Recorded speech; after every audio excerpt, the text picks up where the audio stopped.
Until 1945, the German assault guns alone destroyed more than 30,000 enemy tanks and armored fighting vehicles, mainly because of their outstanding crews and tactics. Assault artillerymen were all volunteers and were considered the elite of their service.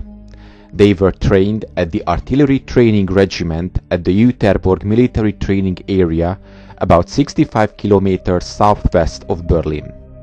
Jüterborg was the largest military training area in Germany, and it covered more than 11,000 hectares. Development of the self-propelled assault artillery to support the infantry in a close fire support role began in the late 1930s and continued throughout the war.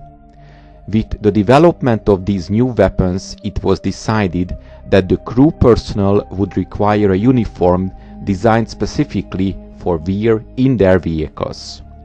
The black Panzer wrap uniform had proven practical in the confines of tanks, but it was determined that the color was too conspicuous for use while performing the close support role, as the assault gunners were quite often required to leave their vehicles for observation within close range and view of the enemy.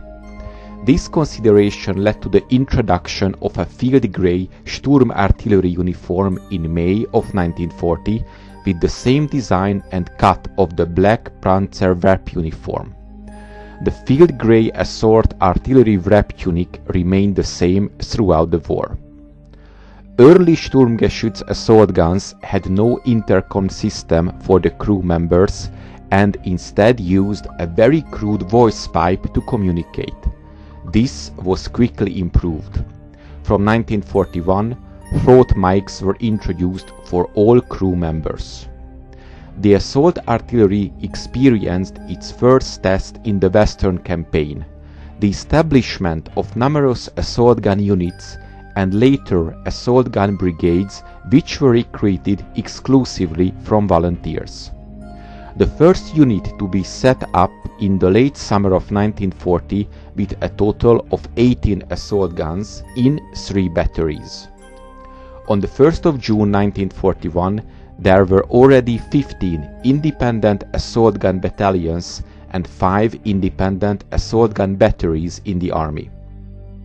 All assault gun units were used as a focus weapon for infantry support during the attack on the Soviet Union. Nevertheless, the number of assault guns on the Eastern Front increased steadily. In April of 1942, 623 assault guns were available. By June 1st of 1943, the number increased to 1,422. In the further course of the war, the success of the assault artillery stimulated further differentiation. In addition to the task of following the infantry as escort artillery, assault guns proved their worth as tank destroyers. Until 1944, assault guns only were counted to destroy more than 25,000 enemy tanks. The Inspector General of the Armored Troops, General Heinz Guderian, tried in 1943 to use the complete new production of Sturmgeschütz III assault guns to equip the tank regiments. This would have meant a weakening of the infantry, whose main support weapon was the Sturmgeschütz III.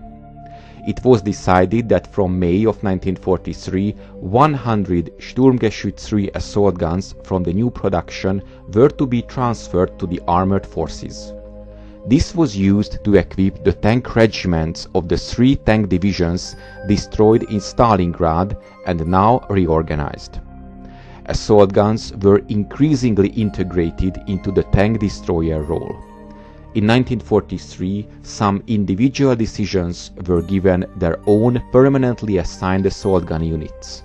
In 1944, the target strength of the assault gun battalion was increased again, now renamed Sturmgeschützbrigaden or Sturmartilleriebrigaden. They were equipped with 45 guns. In addition, there was an escort grenadier battery made up of soldiers specially trained to work with assault guns. In June of 1944, a total of 48 assault guns and 3 assault artillery brigades were in use in the army, and 33 of them exclusively on the Eastern Front. Often they served as tank destroyers, a role that they took on very effectively due to their low silhouette and strong armor in conjunction with good armament. The assault artillery remained in use as a standard weapon for assault artillery until the end of the war.